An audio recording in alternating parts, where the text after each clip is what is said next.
Go for it. We're sitting at Kyle Bob's with Gabe, James, and I. Just spill all over myself. That's me, dude. Dude. And I'm like, oh, I got podcast, I'm on video here in a second. Oh shit, where do I have a vest? Do I have anything? I got extra shirts. Yeah, I figured. I do. I was like, oh, what do I do? And then somehow found this just in the car. Because I'm a fucking pig, man. Yeah. And I do the exact same thing. And I keep extra shirts around and everything. And if I eat at home, like today I stopped at the house because we had some leftovers. And I'm like, hey, times are tough. I'm going to eat some leftovers. Join the club. Yeah, I head home and I literally just take my shirt off and eat in my undershirt because I know strong possibility I'm going to fuck something up. So Matt Kemps, Lone Wolf Realty, back on doing all the right things, creating content.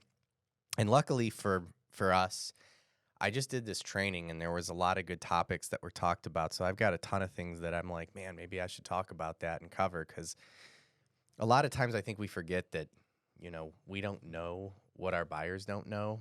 We sometimes just assume that like, oh, well, we've got to know that. And the one topic that came up, because it was a real estate agent that did the presentation. She was down in she's North or South Carolina, one of the Carolinas. And she was talking about how she's been running into a lot of situations where people sell their home and they don't think that their equity line of credit is required to be paid off, that it's like not a portion of their mortgage. So like, she'll list a house. We'll just use round numbers. It's like, we're going to list at $500,000. What do you owe on your home? Okay. And the buyer's like, $250,000. Like, oh, okay. So you've got like $250,000 worth of equity. And they're like, yeah. And they get under contract a couple of weeks later. Title, pulls lien searches and stuff, orders payoffs. And they're like, well, you've got $100,000 equity line of credit. And they're like, yeah. It's like, well, that has to be paid off. That's tied to the home as like a second mortgage. Yep. And the sellers go, no, it's a home equity line. It's not a second mortgage. Oh, jeez. So, public service announcement, things that I didn't know, people didn't know, and there's no shame, but a home equity line of credit is a second lien. You can argue that it's not a second mortgage because usually second mortgages are like fixed rates and they're set for a term, where a home equity line is usually an adjustable rate. You can draw on it and you can pay it back, but it's still a second lien on your property, and that has to be paid off when you sell. So if you're doing the math right now and you've got a home equity line and you're like, well, I owe $250 on my mortgage and when I sell I'm getting X, like that's got to come off of it as well. So have you ever run into any of that? I have not, but I did get a question a little more, just one step past that. What happens if you have first lien, second lien, you didn't want to go jumbo? Yeah. And can you have a line of credit? Well, equity line of credit. That's really just comes down to whether or not someone wants to go in third lien position, because the answer is yes. Now, granted, this is, me showing my age, but back in the day, we used to do, like third mortgages just like that. We'd have a first. I mean, this is going back to the housing bubble that's never going to happen. Like, I sometimes think about the things that we were doing and like, this is what the investors were offering, but like we would do an 80% LTV on the first, okay, right? And then to avoid PMI, we would do a 20% second at like 2% higher than whatever the going rate was. So at the time when I got into it, was like 6.5% was like a good going rate, 30-year fixed, and then we would do like an 8.5% on the second mortgage. Okay. And then sometimes people would call us back a year or two later, and we would do an over equity product.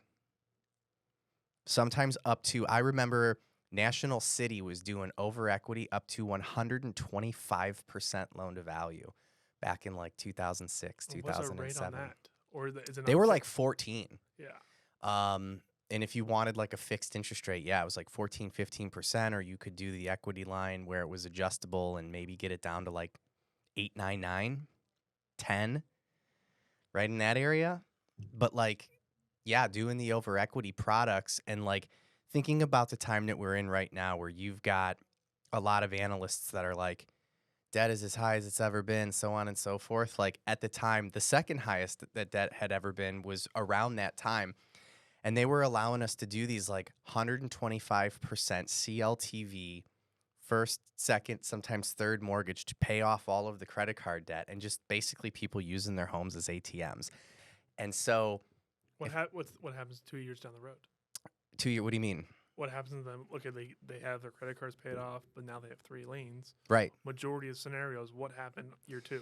So the speculation was that property values were going to continue to increase. Of course. And that we would turn around because now that you've paid off all of your credit card debt, it's going to increase your credit scores, and we're going to be able to consolidate everything into either a new 80/20, or maybe there was even enough equity that we could turn around and just put it all into one loan, one payment.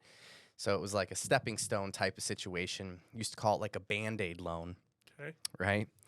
And, from my experience, I would say most of these people were definitely in a position to where a lot of them qualified for modifications at the time.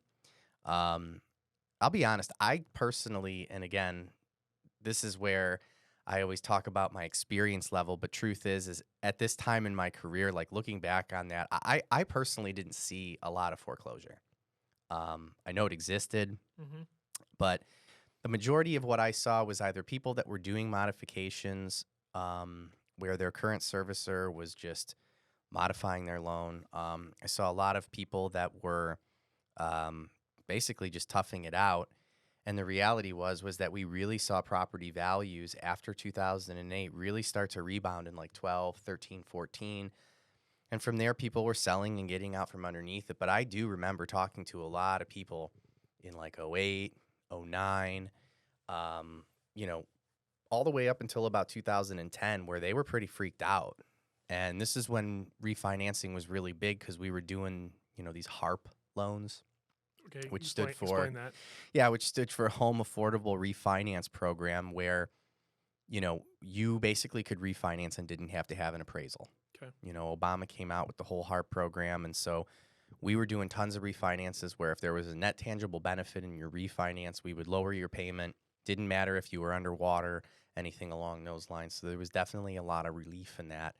And we saw a lot of that, but it was interesting because at the time you heard all of these sob stories about people that were over equity and their house wasn't worth what it was worth before. And of course, we're trying to refinance or modify and get them relief. And then flash forward to, it's always kind of interesting looking back. It's like flash forward to like 13, 14, 15, and watching people like literally brag about how smart it was that they bought a house in like 2006 and like totally not even mentioning like their sob story of how they were underwater. Like nobody talks about that.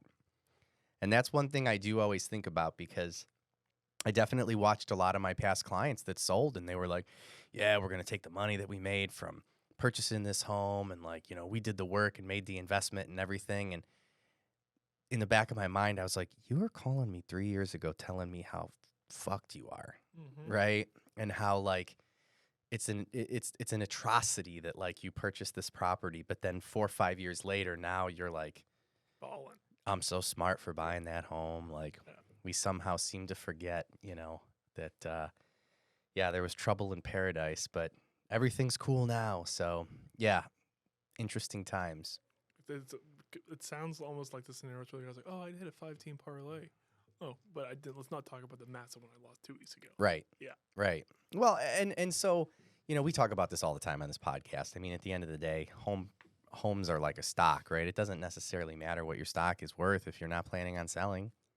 Like what is, I'm not a big crypto guy, but from what I understand, I mean, if you've messed around with cryptocurrency, you of all people know the ebbs and flows of the value of your Bitcoin, but does it really, I mean, I got to see a chart like every other week from some crypto bro, but it's like, are you selling today? Because if so, congratulations, because you don't see the charts when they're getting crushed.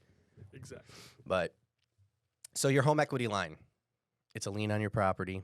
Make sure you're calculating it into your payoffs and everything along those lines because it does need to be paid off when you move. But what else did we talk about today that I thought was, I want to talk about something I think is very real. So it's finally getting to the point where as a lender, we started watching interest rates increase in March of 2022. So here we are in mid-October of 2023. So almost a year and a half later, and we haven't seen interest rates come down. In fact, we've seen them do nothing but come up. And when it first happened, I was talking to a lot of real estate agents that were like, it's all good. Like, I still have buyers, still have people selling. It's all good. And I was like, that's awesome, and I love the mindset and everything. Well, it seems to really have gotten to real estate agents lately because they're like, yeah, we're in this, we're staying positive and doing the things, but boy, it's getting cold out there. Very cold. And so the conversation with this real estate agent that I was having was mainly about like mindset, and being positive, and a lot of the statistics of how many people are leaving the lending industry and leaving the real estate industry, and how really it's just about market share, right? So I'm sitting through this kind of presentation and I was enjoying it because it's not anything I didn't know, Mm-hmm. but at the same time, it's kind of like, are you going to tell me something I don't know? Yeah. You know what I mean? And I'm all about mindset, and I'm all about being positive and everything along those lines. But it is really, really interesting to have something drag out to the point where it's like the total consensus is like, it's hard out there for a pimp, Mm-hmm. and like you, the struggle is real. Oh yeah. So, but then today, I had a conversation with a gentleman who told me he's considering entering the real estate game. Good luck. So that's a question I have for you. What do you think it is about real estate that seems so enticing to people? Because if I had $1 for everybody who just kind of goes, I'm thinking about entering real estate, and I'm thinking like, why? Not like why, like it's not a good business, but like why? What do you Mhm. think it is that? They got to see the lucrative opportunity it provides. So it's the upside. It's got to be the upside. So they're looking at the potential. They're like, there's a ton of earning potential, and of course, everybody thinks they're God's gift to sales. And I think of it as they're seeing the tip of the iceberg. They don't see anything below the iceberg. Mm. When below the iceberg is gritty and grindy, and it's a lot of hard work. Oh, but Matt, I really like the flexibility the real estate's going to give me. Sick, you have none. Yeah.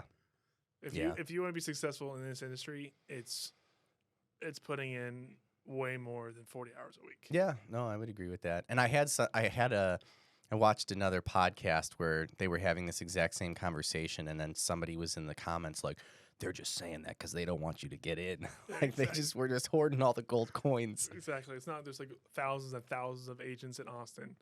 And guess what? It's still really, really hard because there is so many different agents. But fun fact, 80% of the agents in the marketplace don't even control, 20% of the agents control 80% of the marketplace. Mm-hmm. Top I believe 20%. that. And then the top 5% control the top, I don't think it was like 90%. Sorry, Yeah. other way around. The top 5% controlled the additional 20% that's not being touched. Mm. Yeah, I mean, why do you think that is? Trust. Yeah. Experience.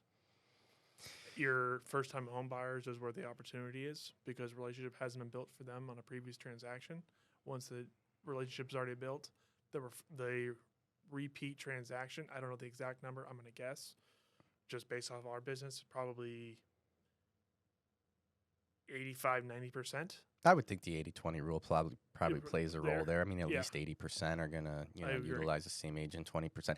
I do know, though, that there's some statistic out there that it's like only 50, but, if you're doing what you're supposed to be doing, I would think an 80% retention is good to go. I think that lower number is probably because you have a lot of agents that exit the business every year. And follow-up is trash. Yeah. Yeah, and that is also what we talked about was, staying top of mind, having conversations with your buyers and everything. And what's really, really interesting is when I talk to salespeople in the lending space, in the insurance space, pretty much any space, follow up for them is all of this like kind of mind fuck where they feel like, well, I don't want to bother. Mm-hmm. I don't want to bother, this person. And then my whole thing is like, well, if you're bothering them, if they're legitimately like bothered by you, I feel like either you're not coming with any sort of value or you don't have this client locked in. Correct. Right. So like it's what do you have to really lose at that point? I mean, if the person is bothered by you, then like they're not going to utilize you. And getting tough skin in this industry is a must. Yeah. If you go through this, like let's just say you're going through a FSBO list or an expired list, and you're just calling and you are not prepared to be told to F off several different times, it's not the industry for you. Well, and what we talked about a second ago is that I think a lot of people, I don't know the statistics, so I'm going to totally butcher this, but like when people get asked, like, do you think you're smarter than 50% of the population? Yes. Right. Like 9.5 out of 10 people say yes. Yeah. But when you really do that number, that's a lot of people that you're claiming that you're smarter than. I know. And I think that when people are like thinking about their sales capabilities or their like hard work capabilities, like we as human beings, and I think this could even be worse as Americans, we just automatically assume that we're like the top 10th percentile in terms of talent. And it's like, you understand that if you're smarter than 50% of the population, like you're smarter than like over 1 billion people, right? Yeah, like more. Right. Like it's a lot of people that you're pretty much like shitting on and saying like smarter than you, smarter than you, smarter than you. Exactly. And I just think that mentality, like it transcends into like sales and work ethic and everything. So when people look at the earning potential of real estate, which we all know what it is, because, you look at that 1 percentile because you watch like a TLC show or something and you're like, man, I could do that. I mean, I'm smarter than half of the real estate agents in the industry, right? And it's a question that I've been asking a lot of people because my marketing department says they want me to start asking more like fun and funny questions to my guests so that we can, I don't know how it works, but that was one of them. Okay. And when I was asked the question, I thought, well, am I smarter than half of the world? Or half of the people in the U.S. Because I think if you chop it up a little bit like that, I'm going yes for the world, Okay. right? Because like one of the things that I do know the statistic on is that if you're making over $36,000 a year, you're in the top 1% of income in the world. Shut up. That's a fact in the world. But then in the U.S., you're like, you're literally in poverty. Yeah. Right. So if I'm going with, am I smarter or dumber than 50% of the population? I'm going world, yes. I'm going U.S. I'm like, I don't know. Teeter-totter? I don't know, man. I mean, I'm just keeping it real. Like, I know I'm not a complete idiot. Yep. But I know there's a lot of people out there that are way smarter than me. And okay, what would you rather have? That would you rather be more intelligent? I did the yeah, you do the I thing. did the thing.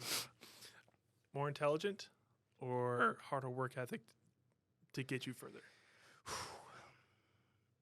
I think harder work ethic, and the only reason I feel that way is because I sometimes feel like being smart can almost be like a curse. In the way sometimes. Yeah. Right? Because there kind of seems to come like this sense of entitlement with intelligence where you're like, well, I'm smarter than that guy. And I think in real estate, it's a great example because there's probably a lot of smart people out there that are looking at the earning potential of a real estate agent and they're like, I make less than this real estate agent and I know I'm way smarter than them. So and like, I can write SQL code for hours. Right. I can make way more money now. Yeah. It's like these engineers, man, they're like, reduce your commission for me. Like, why? Why would I do that? They're like, well, I'm smarter. I'll take care of this on my own with all the 900 other things I have to do. But yeah, that was one of the questions that I was prompted to ask, and I just find it interesting because I've yet to find anybody who's like, no, I'm definitely dumber than half the population. I don't know the number of this. What's the average IQ for an American? I actually do. I believe that the average IQ is 100, right? I mean, that's the way that it works. And then if you're for below, Americans? Oh, I don't know about Americans, but I believe the IQ test, and somebody can correct me on this, but I believe the IQ test is that if you're 100, you are literally average. And then if you're below, as you get further down to below 100, you are like dumber than, whatever. And then obviously anything over 100 puts you above that 50%. And men says 160? I think so. I think like 160, 165. Okay. And then like genius levels are like, you know, in your higher like 190s, because like 200 is, I don't think, ever been achieved type of thing, but that's like you're the smartest person on the planet. Yep. So yeah, I mean, if you're scoring at like a 100 or like a 105, like you're just barely smarter than the average person. Hey, better than 50%. Right, right. If you're scoring double digits, then you're going to bump those numbers up. But the other question was, would you rather be locked in a mall with a full-blown silverback gorilla or 100, what was it, 100 like cobras? Silverback gorilla, not even close. That's what I thought. God, it's not even close. That's what I thought. And you know what? I went to the extent of going back and forth, and then I was like, I'm going to ask ChatGPT. And even ChatGPT couldn't give an answer because both of them are like obviously very deadly, but you have 100 snakes now that you've got to look out for. You only have one gorilla. But I feel like I could set some traps. Like, I'm certainly not like trying to like go after said gorilla. Like, no chance. And we're not even trying to make friends. I'm just trying to avoid the guy. Right. Yeah. But he's going to get hungry. He is going to get hungry, and guess what? I'm in a mall. Yeah. That's a good point. I got 2 weeks. I have 2 weeks to get to my spot where I can figure something out. Yeah, I'm thinking setting traps or something like that, using some sort of leverage. But I thought that was an interesting question that I was like, boy, this one's not easy. Like grabbing some meat from like a food mart or something, like stringing it across somehow, like where there'd be an overhang. So he jumps and kind of grabs it, maybe get a broken leg, so then you can escape and do your thing. Dude, those big primates are terrifying. Yeah. I mean, we always talk about that after a couple of beers, like, you know, what's like the craziest animal that, you know, you wouldn't want to mess with. And I know that I've given this a lot of thought, and for me, it's a tiger. Okay. I mean, tigers climb trees. They weigh like something like 600-700 pounds. Like, you know, people don't realize like how much bigger a tiger is than like a lion. They're so big, and they're just like, I mean, they have claws and like a crazy jaw and everything. Like, I honestly feel like tiger would have a good chance against said silverback gorilla. Okay. Like, I mean, okay, scenario. Would you rather be stuck on land with a tiger or in the water with a great white? ooh, definitely on the land. I'm a land animal. Okay. I don't, you know, like you have like an apex predator in the water, and like, not that I'm a bad swimmer, but I'm probably worse than 50% of the population as far as swimming is concerned. And I just don't see myself having any sort of, I think advantage is not even the word to use. I'm at a complete disadvantage in the water against a great white. Okay. In fact, I would rather take a tiger. I wouldn't even want to have the tiger in the water. like, if you were like, would you rather have a tiger in the water or a great white? I'm like, neither. You're just out of the water. Yeah, I think I'm screwed in the water. I mean, thoughts? Valid. Yeah, right. I mean, I don't know. Maybe I don't. Okay, water, but there's a boat 20 feet away. I still don't think I could outswim a tiger. They swim. I know, but I still think you got to swim. Why? Or is it the leopards? Those leopards, like, I'm watching them eat alligators lately on the internet. Yeah. TikTok. I mean, bro, I don't see myself out swimming a big cat. And I know they're not like happy in the water, but if he's hungry, like, and then once I get to the boat, I gotta get in it, right? Yep. I don't know. I mean, tigers just terrify me. But if I got to be an animal, if I had to be one, people are always like, I'd be a bird. I'm like, I'd be a tiger. Yeah, no, I wouldn't be a bird. I think the only thing that I've read on the internet that can really even like mess with a tiger is like a brown bear. Okay. I guess those things are like Vicious. well, and they're just like freakishly strong. And I feel like someone's got to check me on this, but I'm pretty sure they have a stronger jaw than a tiger. I know hippos have the strongest. I could see that. But hippos don't have big bear claws and big bear jaws. Most deadly animal on the planet. They run fast, too. I mean, not as fast as a tiger, but, like, I'm not out sprinting a freaking brown bear going 25, 30 miles an hour. Like, no chance. You know how to escape a crocodile? Yeah, you zigzag. Yep. As long as you're out of the water, no joke, Swear to God, watched Cocaine Bear last night. How was that? She wanted my girlfriend wanted to watch it. It was ridiculous. Okay. Funny, but like if you're looking for any level of like, it's complete fantasy. Yeah. But yeah, a lot of scenes of bears chasing people with cocaine and trying to steal their cocaine, so that the bear's basically addicted to coke. But the whole time I was thinking about what we're talking about right now, and I'm like, there's not much you're gonna do with the bear, especially if it's all coked out coming after you. You're leaving the bag on the ground, you're out. Well, their whole reason they made the movie is, it's based on a true story. So I actually looked up how much of it is true.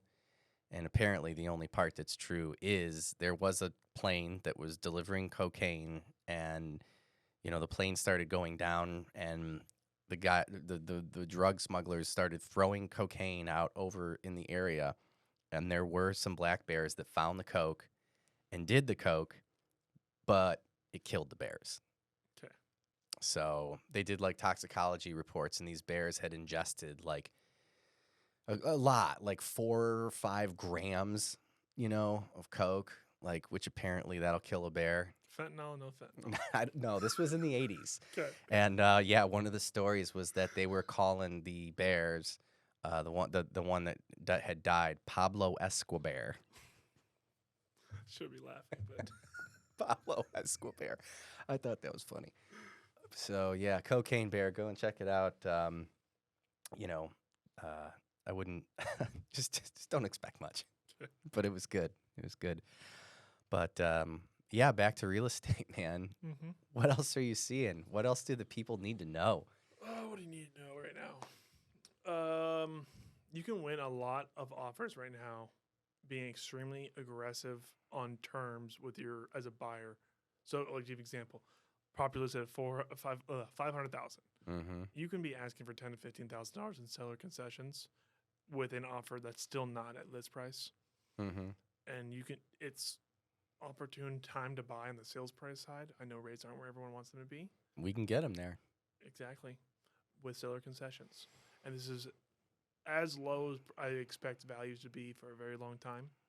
And I would agree with that. And when rates go back up, you're going to see an increased demand again. When rates go down. Sorry, down. I mean to say up. Up in a good way, not right. Yeah. But there's a lot of opportunity right now. Yeah. Well, and kind of echoing the conversation that we had today with another real estate agent. And this is something that I feel like we as lenders know, but we just, I don't know, it falls on deaf ears. And then real estate agents have been saying it a lot lately, but people just don't seem to get it. I think for your average consumer, they really look at what they're paying for a house in terms of purchase price. Mm-hmm. And, we've said things like, what is it? Marry the house, date the rate, those types of things. When in reality, what we need to be saying is focus on the payment, right? Let's not focus on what the interest rate is. Let's not focus on what you're paying for the property. Here's the house. Do you like it? And would you pay X amount of dollars to live here? Because if the answer is per month, right? Excuse me. Would you pay X amount of dollars per month to live here? And if the answer is yes, then I don't, there's no reason not to pull the trigger. We've shown every damn chart imaginable that there's no way to time the market. Mm-hmm. So, God, it's so funny talking about the whole are you smarter than? Because I feel like all of my borrowers are 100% smarter than 90% of the population because they've got it all figured out. But I'm here to tell you, you're wrong. You don't, and you're never going to time the market. And so, yeah, if the payment is affordable to you and you like the place, go for it. And one of two things will happen: rates will either go up or they will go down.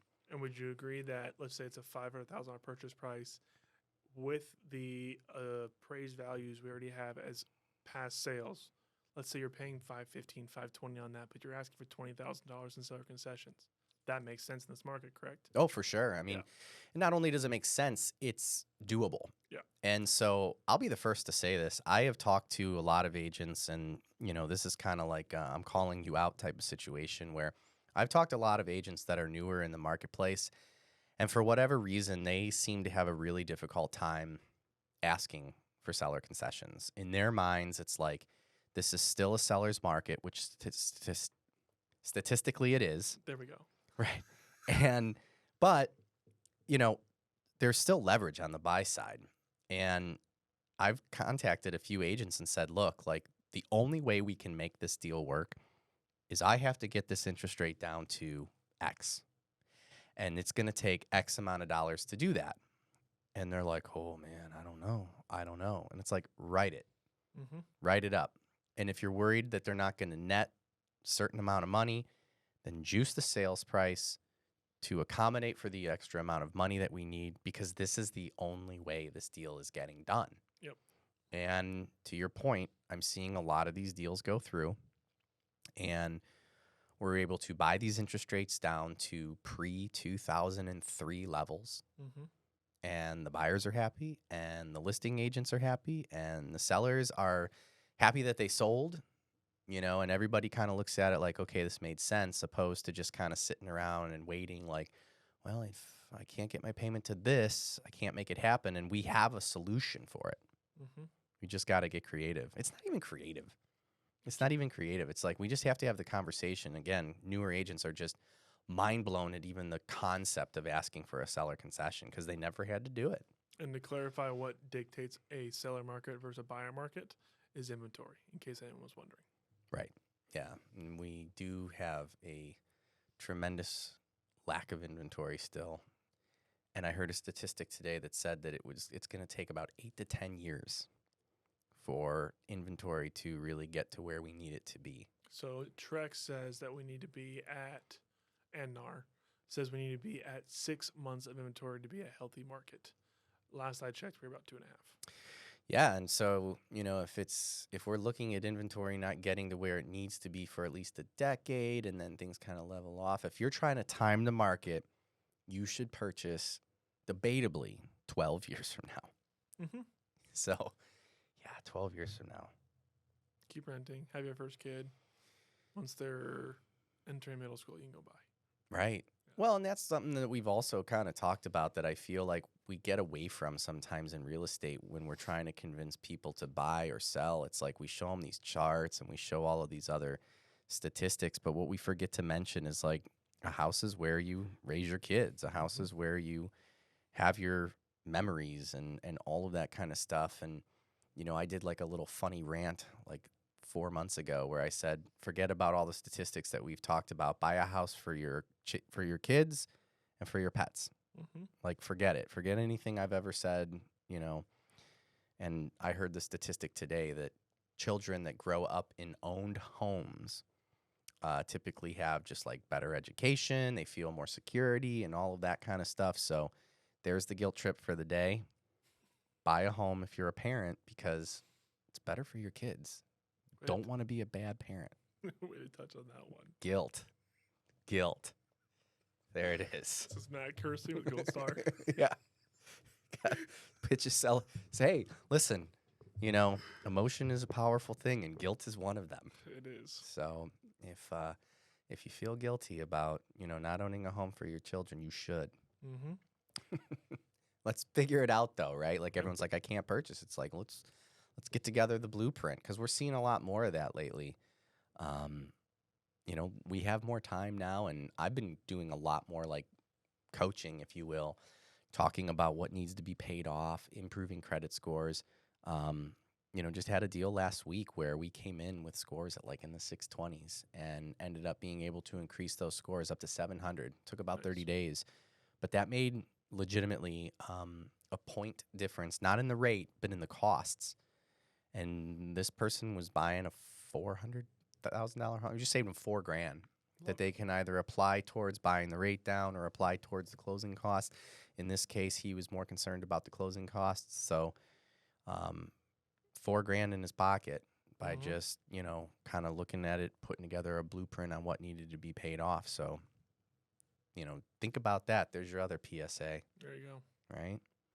Anything new that you want to chat about? We made the move to Spyglass. You've had great things to say about all the the leads, the education, and everything like that? Everything's still rocking and rolling? Very happy. Is Lone Wolf Realty Group taking new agents? We are taking new agents. Who are you looking Um, for? Preferably, if you feel like you have struggled in year 1, 2, 3, 4, or 5, you didn't make the money you wanted to make, but you have the work ethic and the dedication to put the hours in, and you're just not sure what you're missing out on, that's kind of perfect scenario. Yeah. That'll 'Cause make for a nice then- soundbite. Then we kind of get you into we get you in front of the right people, the right type of leads, and we coach you through the process so you know how to handle different scenarios, and we do a lot of what's what I'm looking for, a lot of different like role play kind of stuff. Who's not a good fit for Lone Wolf Realty? If you don't want to work, you expect to be handed to you, and brand new agent or not your best option, Keller Williams will coach you up real quick. Yeah, Keller's known for that. Brand new agents, it's tough. It's a struggle. Mm-hmm. So you're looking for somebody who's got maybe like a year or two under their belt, and Exactly. kind of went out there and thought that they were in the upper 50 percentile of people that were going to crush it, and then they went, okay, maybe I could use a little bit of hand holding here. Yep. So I'm gonna use Russ on our team as an example. Oh yeah. He has beyond wowed me. He came from hotel and then car industry, and then he said, screw it, I'm going full real estate. I want to give it my all. This guy has put in so much work ethic, and he has the amount of transactions he has going on in the market that we have right now, and they're not even lead stuff. There's a few that are leads, but how much personal transaction he's created from just sphere of influence, I am beyond wowed out, and hey man, I'm proud of you if you listen to this. It's going out there. Yeah. That'll be a good one.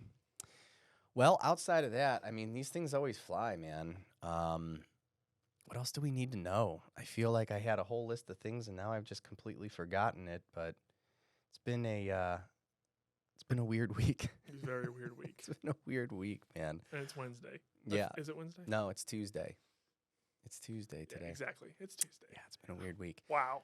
I guess for me, it's really just been kind of doing all the fourth quarter stuff. I did a great presentation last week for a real estate team where everybody was doing their 2024, kind of like getting ready for 2024, getting an idea of their business plan and everything along those lines. And I'm seeing a lot of those coming out. So for those of you that are looking for speakers and things like that, I put together a presentation on kind of what to look for. But the one thing that I've been getting a lot of is like people are looking for market predictions and everything along those lines. And I got to be honest, I've been hating doing that because this being my fourth economic downturn, although not the worst, definitely the longest.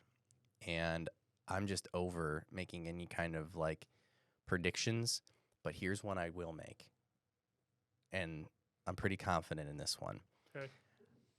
I don't think that when interest rates come down, that they are going to come down at a level that is going to be like create a feeding frenzy or be worth like waiting for. In other words, it's not going to do this. Correct. It's going to do that. Right. And so what's going to end up happening, because I think about this a lot for the buyer that's like, okay, we talked about the affordability, and that's like a conversation I brought the topic up because I really do want people to call me and say, here's where I really want my payment to be. What do I need to do to make that happen? And we can look at it mathematically and find out if you're just completely out to lunch with something that's never going to happen, or if we can maybe put something together that makes sense for you. And you've got a lot of real estate agents that are all echoing the same sentiment of when rates go down, property values are going to go up, and therefore it's going to be a lot harder for you to get a home.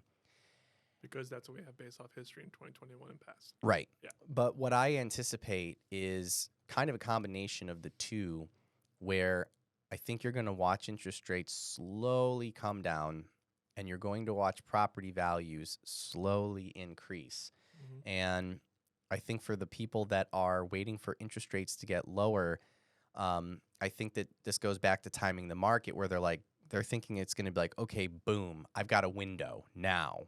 Right? Like rates just went from 7 to 5. We've got to get under contract in like the next 30 days. while like everybody who's not paying attention is like asleep at the wheel. Mm-hmm.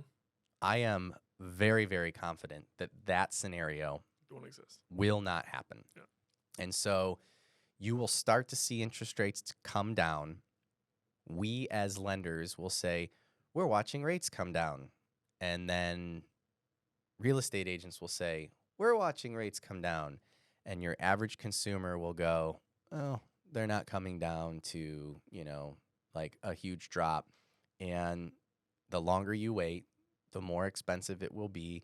But I also want to take out the whole, fear part where it's like, no, I don't think that, when rates go down, you're going to like wait a month and all of a sudden it's like, well, missed the boat. Like, I'm going to wait for, I don't know what you're going to wait for.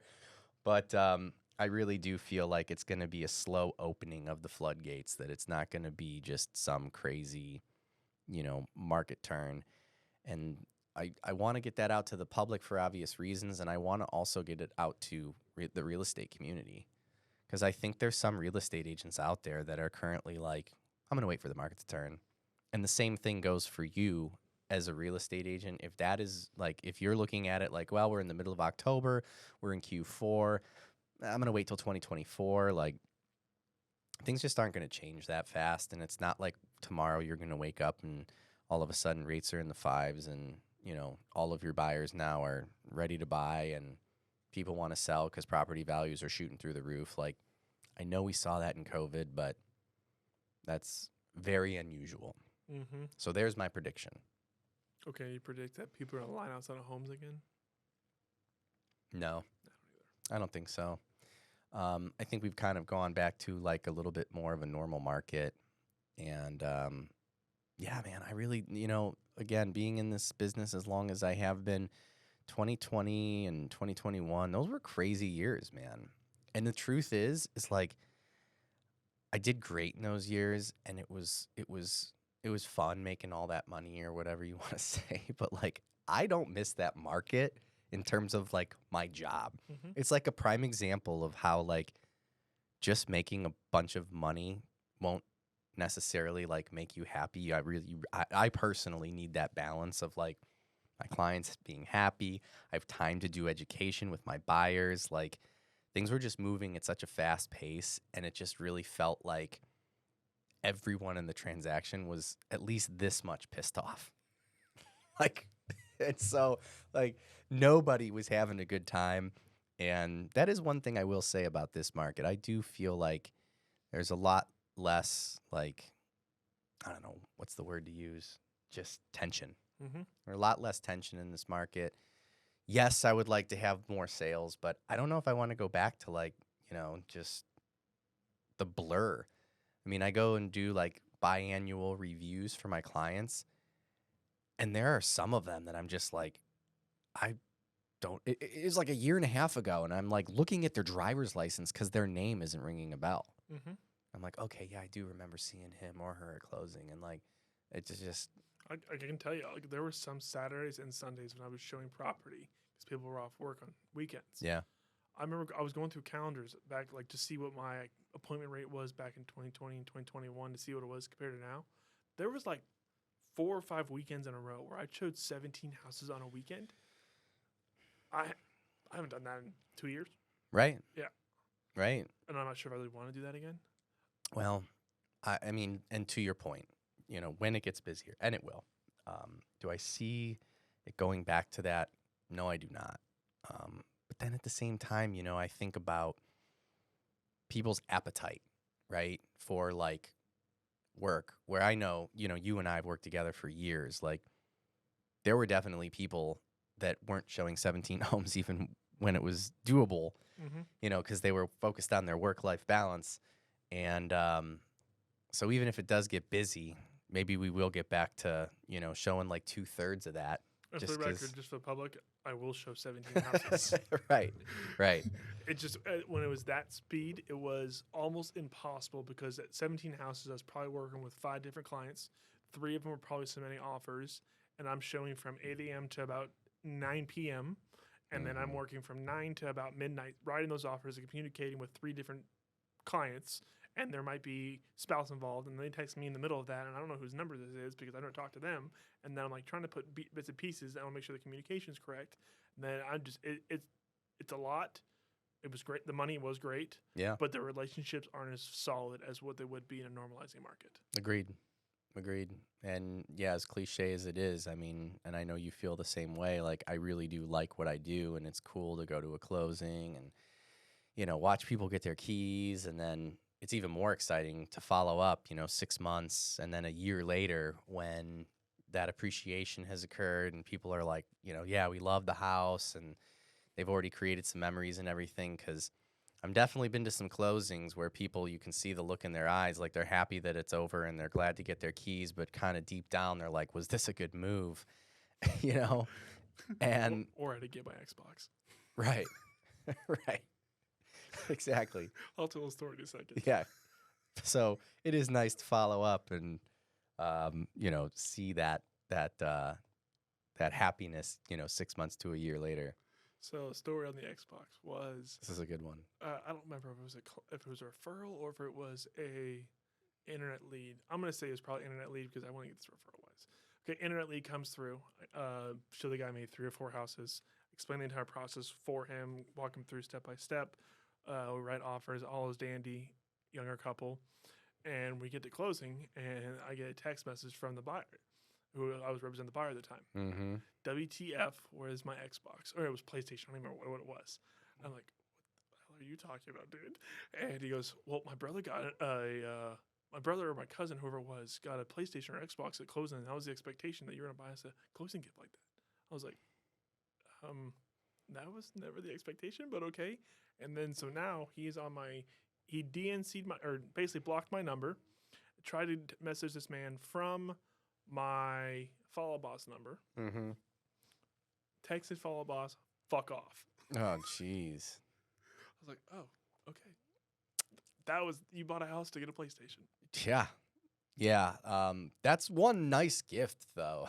It's like, I don't know many agents that are giving away PlayStations or Xboxes, but hey, I guess I have seen Traegers. Mm-hmm. I've seen people give away, give Traeger grills and stuff like that, and I'm sure somebody's going to comment on this portion of the video in terms of like RESPA violations or something completely along those lines. But yeah, I personally try to stay in compliance, and but those are nice gifts, man. But I don't think buying a house for a closing gift is I don't think that's best practices. So if you're considering purchasing a property because you're expecting a closing gift, I would rethink your priorities. The James Johnson, your colleague, says the deal is getting the home. Mm-hmm. It's not the Xbox or the PlayStation. 100%. Any other crazy stories like that? Because those seem to be doing pretty well, the stories. How much time we got? Oh, we got tons of time. Oh, I'm trying to see if I actually want to go into the story I was thinking of. Let's do that one another time. Crazy story. Let's think of craziest story. You got one in top of mind? I have so many crazy stories. So I think for me, though, like the craziest stories, and this is a good one, is like, I feel like it goes without saying, but we started this segment with mentioning things that we feel like are, duh moments. Mm-hmm. So I run into crazy stories on a semi-regular basis about people who purchase things before closing. Okay. And it's usually people that are really well off that it creates an issue. This is kind of just a stereotype, but it does kind of hold true. So the buyer who's like a first-time home buyer and, is nervous about purchasing a home, they typically don't do this. It's usually the person that on my initial phone conversation, they make it very clear that they could buy the home in cash, Mm-hmm. but they're going to use financing so that, because they're so financially savvy, they're going to keep the money in the market. But they just want me to know how wealthy they are. And so what ends up happening is we do all of the things that we need to do. And here's the part that you need to know as a potential buyer. 2 things, actually. So typically 1 to 2 days before closing, we are going to re-verify on your credit that you haven't taken out any debt. And we're also going to check with your employer to make sure that you haven't quit your job. And we might even do it after closing too. So just keep that in mind, right? So I run into situations a lot where the well-to-do buyer, like the day or two before closing, we find out that they've opened up some new accounts, usually at places like Our House Furniture, Crate and Barrel, where it's not like, it's not like a small purchase that was made. And so now here we are a day before closing, and it's like we need to gather together all of the information regarding this account, and the level of just frustration that this buyer feels now, because in their minds they're like, what was I supposed to do? Be homeless? And when anybody who tells me that they can buy a house in cash on my initial contact with them, and somehow towards the end of the transaction tells me that they're going to be homeless, like all in the same like couple of weeks, there's just something about that that's very comical, right? And so yeah, I tell people, if you are going to purchase things because it is a must-have, just be mindful of the fact that I'm going to need all of the paperwork and all of that documentation, and the sooner you can get it to me, the better. But I've definitely gotten, some frustrated people because here we are a day or two before closing and we're scrambling to show proof of the Our House Furniture account where you bought $10,000 worth of patio furniture, and I need to see the terms and conditions and, the monthly payment. And surprisingly, that even when we tell people, it happens all the time. And then when I kind of mention, like, listen, we kind of, told you about this, the response is always like, well, what were we supposed to do? Like, what do you mean? Like, not buy the furniture? Like, do it after closing. Move into the house with the bed you have now. Right. Get into the house, and then that weekend, have everything self-delivered. Or just get me all of the stuff the moment that you make these purchases. I mean, it's going to be extra work. And then I have that happen on a semi-regular basis. And then the job thing, we verify employment and it becomes, well, yeah, I've got a new job and I make more money. That's great. Congratulations. That definitely helps our situation. But now we need to verify all of your new employment, all of your new income.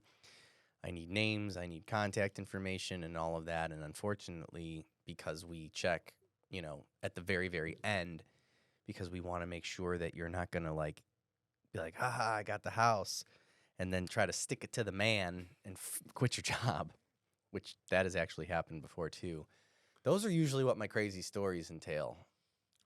Going to his story where they just said, well, we're homeless, now what do we do? That's what leasebacks are for. Yeah. Yeah, we talked about leasebacks on our last episode with you, and leasebacks are important. And going back to your point, in this market, we're having a much easier time negotiating. And I think that's kind of like the public service announcement, not to the buyers. Let's face it, buyers always think that, they want a wheel and deal. I think it's the real estate agents that are like, guys, we can't ask for much. Like, of course, within reason. But I think there's more to ask for. You've got way more leverage. I can tell you, as an agent, it's a total pain in the ass doing the repairs amendments when you got an Exhibit A and you're writing that thing up. Just fucking do it. Right. Do the work. Do the work. We were spoiled. Well, I look forward to getting back to, I guess better times, but more profitable times. More profitable times, I guess, is the way to look at it. I like that. I heard a statistic in my business today that in the beginning of 2023, we had 177,000 mortgage loan originators. And as of October 1st, so last week, we are down to 99,000. Holy shit. Mortgage loan originators. And I would envision that those numbers, in terms of, we'll just call it percentages, I mean, close to half, I would envision the same is probably the case in real estate. So for those of you out there that are listening and you're like, what do I do? How do I power through this? I don't think that we're going to be able to create as many buyers as we would like. However, capitalizing on additional market share, because there's always been those onesie, twosie agents, that were barely doing business when times were good. Like, they're out. They're not. You can't be in this business and close like 1 or 2 transactions a month, and that's like all you're doing. Like, unless you're in luxury. Well, that's true. That's true. But I mean, those are outliers, right? Yeah. I mean, how many luxury agents, and even your luxury agents, I know some of them, and they're not even closing their 1 to 2 transactions anymore because, It's 3 to 4 a year. right? That's the average. Yeah. If you're a luxury agent, you're doing 3 to 4 a year. And so, On the average, not the ones that were doing great. right. Yeah, but the business year over year is down something like 70%. Mm-hmm. So if 3 to 4 was the average, it's got to be 1 to 2 And the crazy a part, year. if you're doing 4 a year and you're, let's call it the real luxury of Austin, Mm-hmm. that's still like 150, 160,000. Yeah, I mean, that's good money, Mm-hmm. but that's 3 or 4 a year. I mean, so on average, we talked that it's got to be 1 to 2 a year. I mean, it's got to be tough going from making that big money. Now you're making 75, 80 grand a year, which is still living, Mm-hmm. but it's all relative, right? That doesn't pay the bills for us, though. Yeah. No, I hear you. Anything else new? Anything we need to know about? Any events, charities, stuff like that? Events. We can go back to the open house and talk about that. Oh, yeah, that's right. How did that go? What did we learn about open houses with football and Jesus? Football and Jesus. Okay. So football and Jesus was cruising. We didn't do full football Jesus because we were Saturday morning, 8 to 11 a.m. in Liberty Hill, Texas, Mm-hmm. where football and Jesus is number one thing in life. Right. Okay. But there is no football or Jesus between 8 and 11 on Saturday. Well, there could be, depending on what church you go to. That's true. There is no football, but there is pregame. Mm-hmm. So I had the pregame on. Mm-hmm. I had a total of one human that came by. Okay. But I'm pretty sure that one human's going to buy the house. Hey. Well, we talked about the quality, right? Yep. And then Sunday. Sunday was a shit show. This goes back to open houses, and I'm going to critique myself on this because this was a bad thing I did. Mm-hmm. We were at the open house. I ended up getting a showing notification for another property when I was at this open house. We were going to work this open house from, I think it was like 12 to 3 or something on because football and Jesus. Right. Okay. Well, I get to this house, and it was the last minute I was going to do this house and called him on Saturday. Okay. So anyways, because the open house I was going to work on my listing, I let one of our team members have. So I was like, okay, I'll just go find something. I want to stay busy. Let them have the opportunity here. Call this agent, know her well, and she goes, yeah, you can go work. So there's no problem with it. I get to the house. She didn't tell me. It was vacant, no internet. It barely had power. Mm. I'm like, okay, football's not going to happen. Jesus can definitely still be here. Mm-hmm. Okay. Well, no one comes in 2.5 hours. I was working for 3 hours. I leave a little early. I let her know that I was going to an appointment because I did have an appointment to get to, and I wanted to make sure I was on time. Well, anyways, she didn't get a notification. There was a buyer that called her directly to come see the house at 4 o'clock. Oh, man. Yeah, and I was like, oh shit. Well, I talked to a few agents on this topic because I thought it was very interesting. And the ones that were doing the Sunday showings were getting way less people than Saturday. So I think we might have cracked a little bit of a football and Jesus code where Saturday mornings is the play. Okay. The only thing, though, is I do want to do another Sunday because the Cowboys were the night game on Sunday. So I wonder if that helped, but everybody had bad stats for Sunday. So I'm thinking Saturday morning's the play. The only thing I had to worry about on Saturday mornings, kids, baseball, volleyball, basketball, football games are going to be Saturday morning early. Mm-hmm. So younger families with younger kids, it could be older families with younger kids, whatever it is. Those are outliers. Do you get a lot of kids at open houses? No. Right? That's a good point. I mean, dude, I do open houses. I never really see kids. No, the only Kids time, hate open houses. and their mom and dad are usually embarrassed to bring kid to open house because they don't. Thank you. Yes. You should be. Again, this is Matt Kirschling with the Gold Star. Yeah. I haven't sold a kid a house in my entire career, okay? So. Debatable. After we checked it. Right. Well, maybe eventually. Yeah. I don't know. Yeah, just for me. Okay. Also, I was out in the middle of nowhere. Yeah, Liberty Hill's a little bit out there. And I was more in the middle of nowhere of Liberty Hill. Like, okay, you're on 29, turn left on 1869, then turn left on a county road, then drive 3 miles, then go through a gate, then drive 2 miles. Yeah. I still got one person, though. It's out there. My skin starts to itch when I get that far out of Austin. So weird. I'll tell you later. I start to just like forget where I am. Yep. I'm like, wait a minute, am I in Texas or am I in Texas? But the flip side, okay, now that I'm thinking about it, imagine working an open house in Cimarron Hills 8 to 11. It would kill it. Yeah, in Saturday morning for sure. Yeah. Everyone who's just walking the dog decides, hey, can the dog come in? Yeah, okay.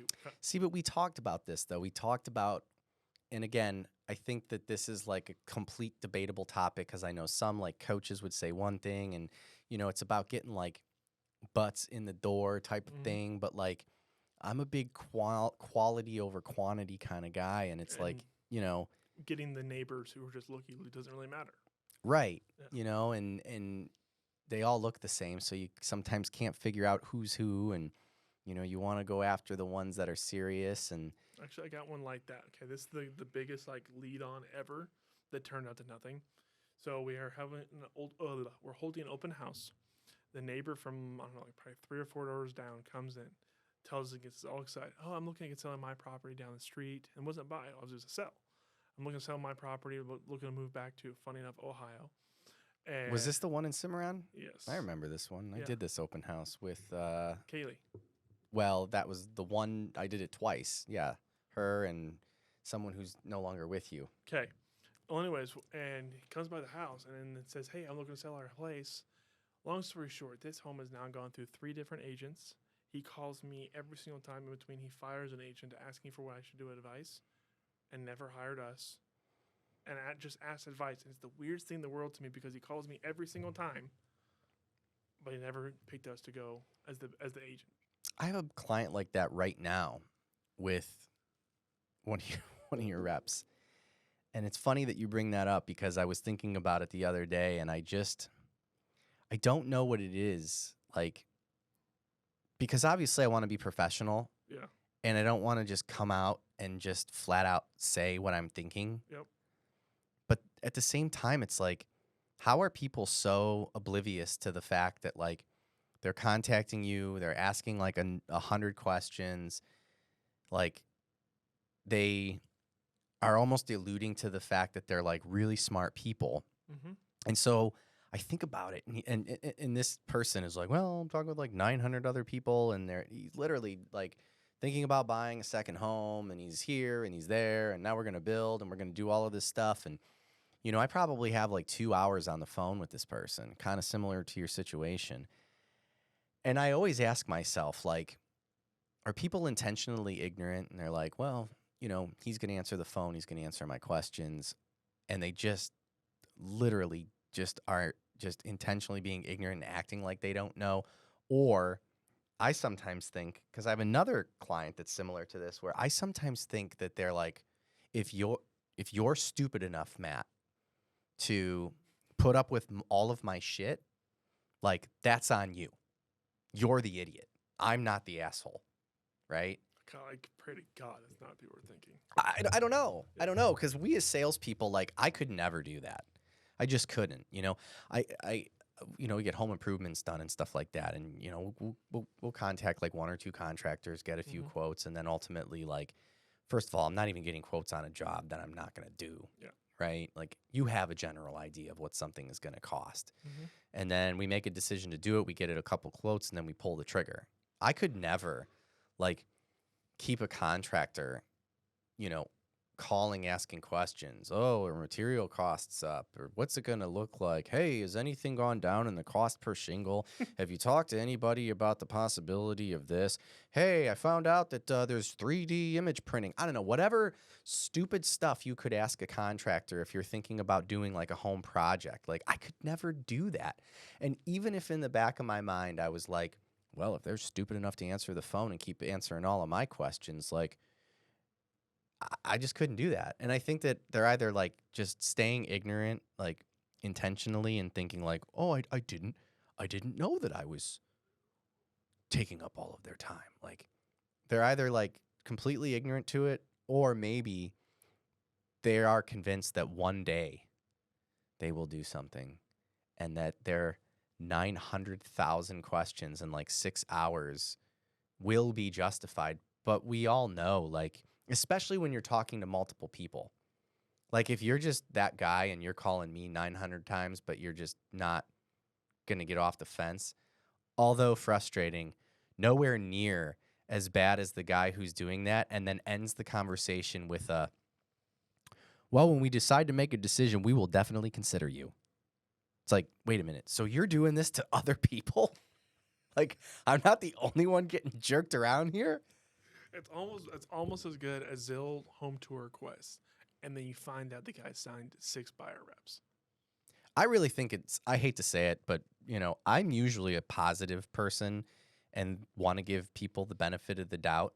But I really do believe in this case, it's well, this is the profession that you've chosen. And if you're stupid enough to put up with all of this, that's on you.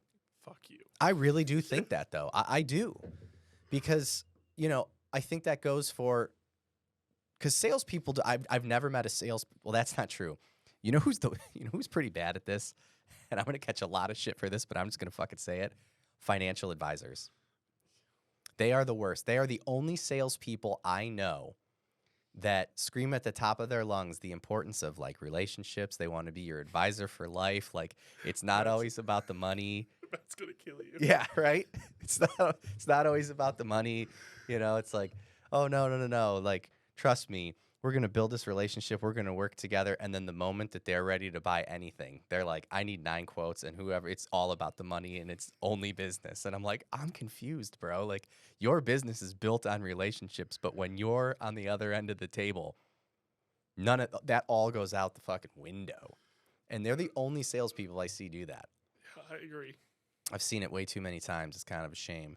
But I do have financial advisors out there that I absolutely love. That's a broad stroke statement there. But I got to believe that, because the more I'm, walking myself through it, the people who do that are, hourly employees. They're not business owners. They're not salespeople. It's the guy who is a salaried employee that's, kind of well, if that's what you want to do. I get it a lot with engineers, for example, where they pretty much want me to come in and train them how to do my job. They want to know everything. I'm always shocked at the amount of stuff that certain people want to know, where if it was a auto repair situation, they would bring their car in and then just sit there and watch me fix their car. It sounds like something that should be on the Progressive commercial. Yeah, with the becoming your parents. Yeah, I love that one where the plumber, he's like, Dad, you hired him to do a job. He's like, well, what do you got going on down there? Dude. Yeah. I don't know if you caught the one they did that recently. Where he goes, they may be sending you a fruit emoji, but it doesn't always mean they're trying to send you fruit. Yeah. I do have clients. I should just ask them, hey, you want to come in and shadow me for a day? We could talk about your loan and we can role play with clients and everything. I have had customers that have asked so many questions that at the end of the call, I literally think well, now that you know everything, how about I hire you? Do you want a job? Exactly. You've pretty much asked me everything you possibly can. And I was trying to get a loan application done instead. I just did an interview. Yeah. And I don't want to take anything away from it's important that you know what's going on and I want to educate you, but there also is that fine line where it's you hire somebody for a job. Mm-hmm. Why do you want to do all of their job? I don't get it. And I get that all the time, man. It's kind of a weird one. So I'm sure you get it too, though. Everybody knows everything about real estate. I know nothing, apparently. Right. Yeah. You know just as much as I do. It's tough. Yeah. Let's clarify. 5 market metrics are the thing that a real estate agent should know the most. Mm-hmm. You should know your price per square foot. You should know your price per acre, what recent comps are, or average home price in your area, listed and sold. And if you can spit that information out to me, then I'll say you know as much as I do. Yeah, that's a good point. But if you don't know that, let me educate you. I'll explain that to you, and then you'll be like, oh, okay. And it also helps on our end. It builds trust a lot faster. Yeah. No, I like that. Well, and again, I just feel like you hire somebody to do something for you. You want to, we always talk about it's important that people know you, they like you, and then the last part is trust you. Mm-hmm. And I think the big thing for us, they're hiring us, but they're not paying us directly. It's indirectly. Right. They're still paying for it because Of course. They're buying. Right. You're buying. It's But financed. it's and you're technically just going doing- buyer to seller, seller here. Well, buyer to title. Buyer to title, seller technically, and then back. And so what you feel like maybe they just kind of don't care as much because they're like, Hey, thanks for your help, but I didn't actually pay for your services feel wise. interesting. Like if you're buyer's agent. Right. And you're on the buying side every time. Right. But on the selling side of things, it's different because, hey, we feel you've actually hired you because the proceeds out of our house are going to be, we own this house. Our proceeds are coming out of this house are going to be compensating you. And when it's buyer, it's going to be, hey, there's like 2,800 homes I can go look at right now. Yeah. It's on the seller to pay you. I just need you to walk me through it. And there's a mindset that it's our job to switch that mindset. Hey, you're actually employing me to help you do your job. Let me educate you and walk you through the process. Right. Which like makes sense. Yep. But I just feel like, yeah, most people don't think of it that way. And the part that I really hate, and I blame agents for this, when you reach out, whether it's apartment, let's just start lower, like I'm being lower end on apartments, but that's where if you're in the industry, that's kind of where you start as leases. mm-hmm. If you're doing apartment rentals, or you're doing leases, or you're doing just buyer consultation stuff. If you start the conversation with, hey, I'm a free service to you, like, fucking do not say that. Well, yeah, now they're trying to make it illegal. I mean, I'm seeing a bunch of God. that. Like, yeah, I mean, nobody works for free. It just makes it makes your competency come out so low. We're like, hey, I'm just here to be on the contract. I don't really do any work, but I'm just doing this work for you for free. You're employing me to help you through the process and be your fiduciary. Well, when you do ask me a bunch of questions and run me around for a month and then decide to go with another lender, then I am free. Then I'm totally free. Facts. And again, I mean, going back to, I've been triggered. I guess that's stupid me, right? Dude, it's unbelievable. But yes. Yeah. No, I think about stuff like that a lot. Have you noticed in life recently, a lot of that shit's happening more? Not even like word stuff, just like people in general. Well, so I've talked about this actually a lot more than I'd like to admit. I think that because affordability or whatever you want to call it, insurance has gone up, rates are up, property values are up, everything is up. And I think that when there's volatility, it forces people, just not even forces, innately people become, it's a scarcity mindset, right? And so it becomes like a, it's just business type thing where, I got to look out what's best for me. And like, if you're in this position that you're currently in and I'm wasting your time, well, that's your problem. And so, yes, I'm seeing more of that, but I don't think it's because people are just more like that. I think it's because of the things that they're up against, inflationary issues that we all know about. And then I hate to say it, because one of my rules on my podcast is I don't talk politics, but I believe that your average American has more of a hesitancy after the last few years of like not trusting the government, and I do believe that bleeds into business and finance and all of that, and so there is a higher level of distrust across the board that somebody is like trying to get one over on you when they're buying anything. And it's a shame. Completely.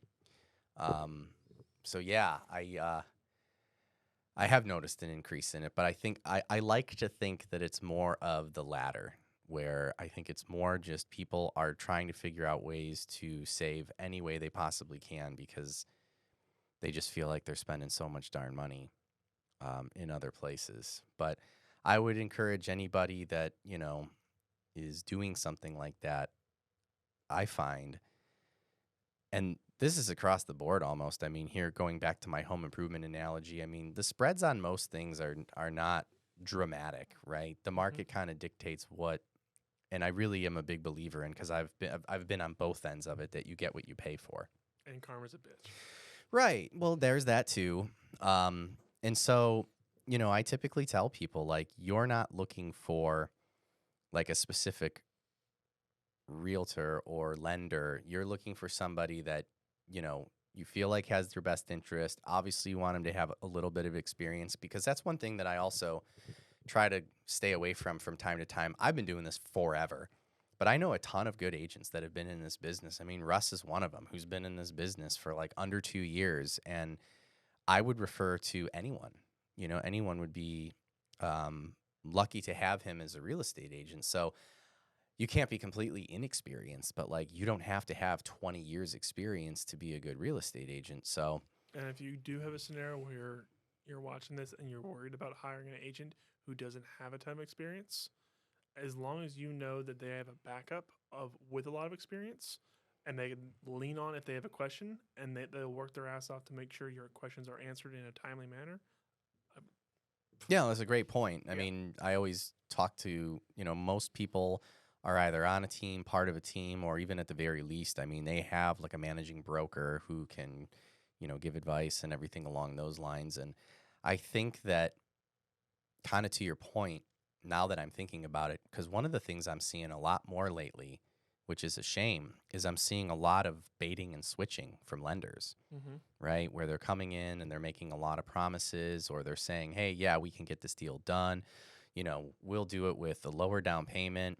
And then I'm unfortunately getting phone calls a week or two later from that same client that was like, well, you were right. In fact, here's a story. This just happened. I got a phone call from a client on like a Friday night late.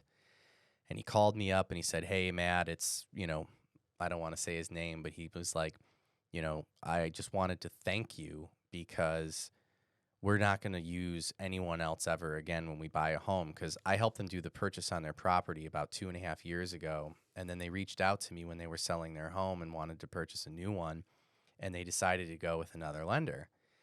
And without going into all the boring detail, this lender underpromised, basically provided them exactly, what we were ultimately going to give them. And the process was nothing compared to what we offered them originally. And so he wanted to call me, thank me, let me know that he's never going to use another lender again. But, they were already at the closing table, and he kind of just was like, well, I have to close this deal. And I unfortunately am seeing way more of that. And it drives me crazy, because selfishly, it's like, that's a good thing to hear. And it feels good. But like, some other lender ends up getting the commissions on a deal, and because they were misleading. So I think that making sure it's somebody that you can trust, that you like, I mean, that is way more important than like, what are your rates? What are you gonna charge me? Like, are you gonna discount your commission? Exactly. Like, not the way to go into it, but you gotta live and learn, I guess. Anything else you want to cover before we wrap it up? Wrap it up. I always appreciate having you on. We'll get some clips out, do all the things. And of course, as I always say, now is the time to produce the content. A lot of what we're talking about is timeless, right? Like, we could post these clips probably 6 months, maybe even 6 years from now, and people are like, oh, did you just do a podcast? Like, Exactly. So that's the plan. Get in contact with me. Let me know if it's something that you're interested in coming in and making the content. Got James coming on. Sweet. He's doing round 2. Love it. Lone Wolf Realty Group. Appreciate you. Thanks.